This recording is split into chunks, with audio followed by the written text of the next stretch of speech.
Alright, hey, what's up y'all? Welcome back to our SHT Vitality series, and today we're talking about nutritional vitality. So today, in this short video, we're going to talk about what is nutritional vitality, what is metabolic health, what contributes to insulin resistance, and how do we improve metabolic health. So within nutritional vitality, by the way, by addressing nutritional vitality, you're going to get everything that you want from a real food way of eating. That includes being strong and resilient, looking good, feeling good, performing well, having really solid emotions and being happy, and then also having a strong and robust immune system. This all comes from nutritional vitality.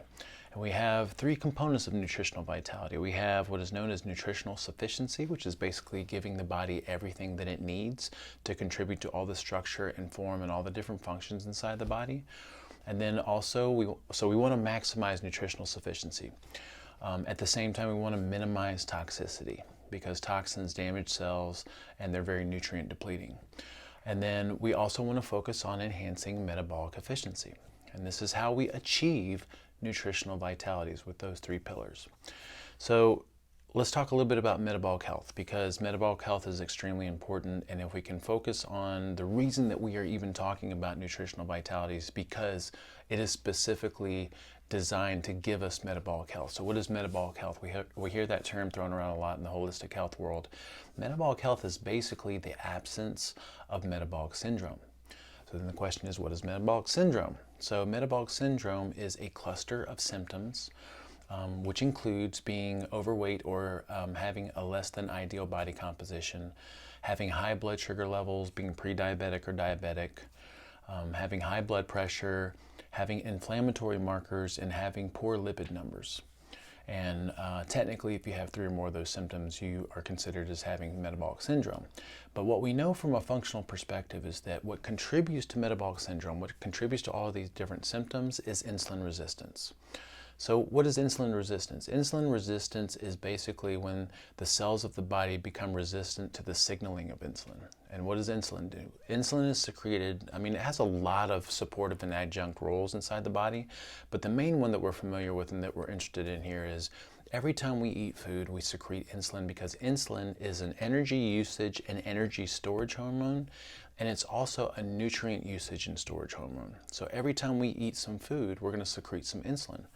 Now, the way that we create insulin resistance is, first we have the wrong type of foods, or the wrong amounts of the wrong type of foods. And typically, for most people that have insulin resistance that are not in a real food way of eating, it comes from a lot of refined carbohydrates. So if eating food spikes insulin, when we look at the different macro foods, which is basically proteins, fats, and carbohydrates, carbohydrates give us the biggest secretion of insulin. Refined carbohydrates within the carbohydrate realm give us the biggest out of all the different carbohydrates. But carbohydrates in general give us a big insulin secretion. So if we're eating a lot of carbs and or refined carbohydrates, then that is going to contribute to insulin resistance.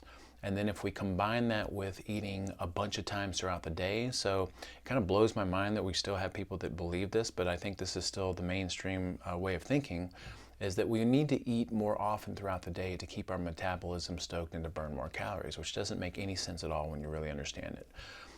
The problem with that is that if every time I eat I secrete insulin, then if I'm eating multiple times throughout the day or many times throughout the day, I'm having many secretions of insulin.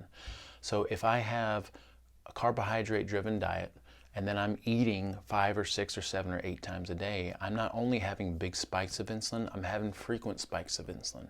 And so this added up over time is what contributes to insulin resistance. All right, so, and for most of us, this damage has been very subtle but cumulative over time. I think most of us can acknowledge when we were younger, we could get away with eating just about anything and eating as often as we wanted to, and we just didn't really see much of an impact on our body composition or health markers. And then, but the damage is being done cumulatively over time, super subtle. So in my mid-30s, finally, when I was younger, I could eat anything. In my mid-30s, I had high blood pressure. I was 275 pounds. I was pre-diabetic and just had all kinds of different inflammatory markers and problems. And that's because that damage happened over time. It was subtle but cumulative. So then the question is, how do we improve metabolic health, especially from a nutrition perspective, because that's what we're talking about with nutritional vitality. Well, addressing these 3 different pillars that we're going to talk about together. Enhancing nutrient sufficiency, maximizing nutrient sufficiency, minimizing toxicity, and then also enhancing metabolic flexibility and metabolic efficiency. All right, so if you haven't already, join us over at community.superhumantransformation.com, and we'll see you in the next video.